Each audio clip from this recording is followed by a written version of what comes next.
Hey everyone, it's Desiree and I am here with Spellbinders. Yes. And today's project is going to feature their Clear Stamp of the Month kit for September. And this is called A Little Bird Told Me. So this is just adorable with the little tiny birds. And I love on the wings the detail of the flowers that they put on those wings. And what's really great is you can see that this can mix and match with the large die. I think it is great that with all of the kits, they are just interacting phenomenally. I mean, you can really cross over into each of the kits with a lot of the items. So this is definitely one of them. I was immediately drawn to this wreath. Yes, I did look at it this way, and it could make a balloon this way. Just because the tassels are going up doesn't mean it can't be a balloon. But I was just, for some reason, that wreath just very much inspired me. So we are going to create our project with that focus in mind. Yes. So let's get started. We're going to do some colored pencil coloring and stamping. So here we go. Okay, so we are going to start by stamping our card. Now, for those of you that have seen my videos before, you know that I rarely fussy cut, which means I also rarely mask. It's, you know, we all have our ways of putting our cards together, right? Right. It doesn't mean I don't know how.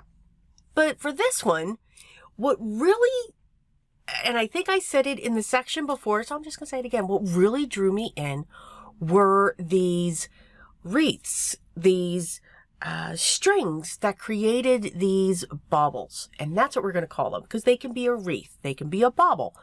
They can be almost anything that you would want them to be. Now, and I did kind of see ornaments, but I also didn't get a vibe or a feel for Christmas for this. But this can certainly be used for that with other items in your stash. So I chose the most adorable little bird that was sitting in there. And I love the fact that those two other birds in the set match really close to the large die set. So I'm going to place the little bird up on top of the lower bauble, and then I'm going to choose some of the smaller floral images to fill in those, the baubles. The little bird's going to hold the banner, and we're going to turn this into a birthday card. But why can't we have baubles and ornaments for our birthday? It was just something that really, really drew me in. And you know, sometimes when we get this idea in our head, we just can't let it go. That would be me. I just needed to find a way to make it work. So why not? So I grabbed some colored pencils, and I'm going to do some very basic, very, very basic coloring on these using two tones, two colors, which absolutely, I mean, the smaller colored pencil sets, you don't need to have the largest set, to have all of those colors. Some say, and for those of us, and I do agree with this statement, that if you get those larger sets, you're not testing and trying out your colors to see what blends, what color combinations you can get, because you can mix colored pencils to get different blends. Yes, I know you're all sitting there saying, yeah, but Des, we know you have the large set. I know. But again, if you're looking to try colored pencils, you don't need to start out with those. Getting the 24, I wouldn't even go bigger than the 36. And you can get a set of Prismacolors or the set of the Polychromos. They're the two biggest ones within the card making world. And they are great. My favorite is the Prismacolor. They are my go-to because of the soft core. and the way that they blend. And you can see I've got 2 shades of every color that I'm using. Technically, you really only needed 1 colored pencil, because when you put more pressure, your color is going to be darker. So I always start out with a light layer and then I go darker. I keep building up. If you immediately start with all of that pressure, you're filling the tooth of the paper and it won't grab a hold of that pigment anymore. So pigment will not continue to come off your pencil to create those layers. Just something to remember.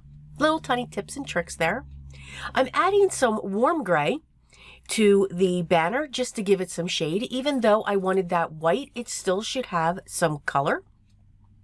And I'm also using that same warm gray to add shading to the baubles. Okay, to these ornaments, baubles, circles, hanging wreaths, whatever you would like to call them. They can be called so many different things. And I'm only putting it on one side. Now, one of the things that I don't do, and maybe it's bad, but I really do not worry about a light source. You know, which way is my light coming in? Not for the way that I color and that I use this medium.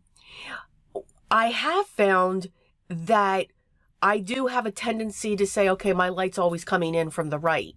Now, you can see with these baubles, I put the shading on the inside. So to the right on the top and to the left on the bottom. So I just did that. And I did that because of the stamped image. It's where I put that image.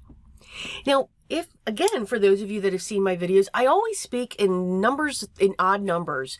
3s is what's appealing to the eye. And you're saying, well, now wait a minute, we only have 2 baubles there.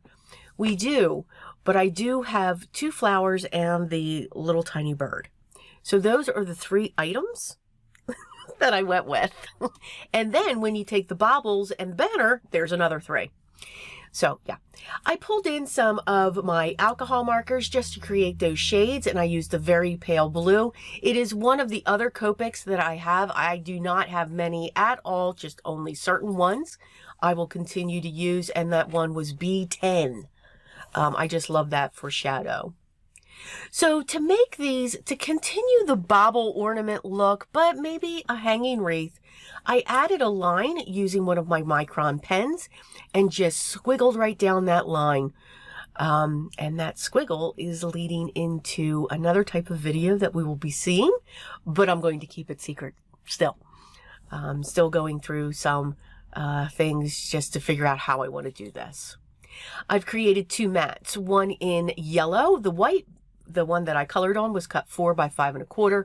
The yellow is cut 4 1/8 by 5 3/8, and the aqua is cut 4 1/4 by 5 1/2. This all is going to go on to my standard A2 size card base, which is a top folding. So a standard A2 size is 4 1/4 by 5 1/2.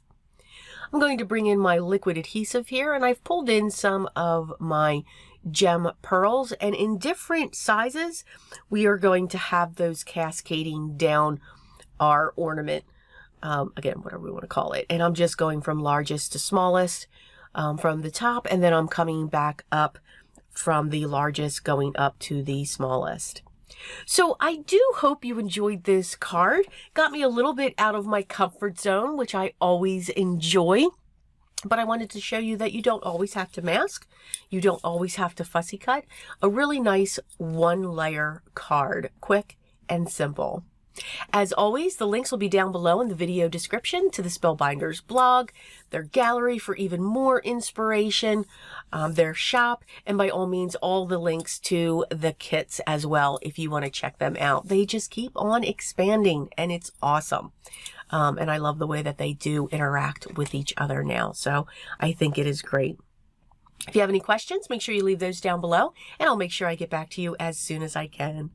Enjoy your day. If you haven't already, I'd love for you to subscribe, be part of my group, and make sure you hit that bell, and hopefully you'll get notified when the next video is live. Just saying. But smile, laugh, but most of all, continue to stay safe as we continue on with our journey. But always remember what truly is most important to me and will help always be creative. Till the next one, guys. Take care.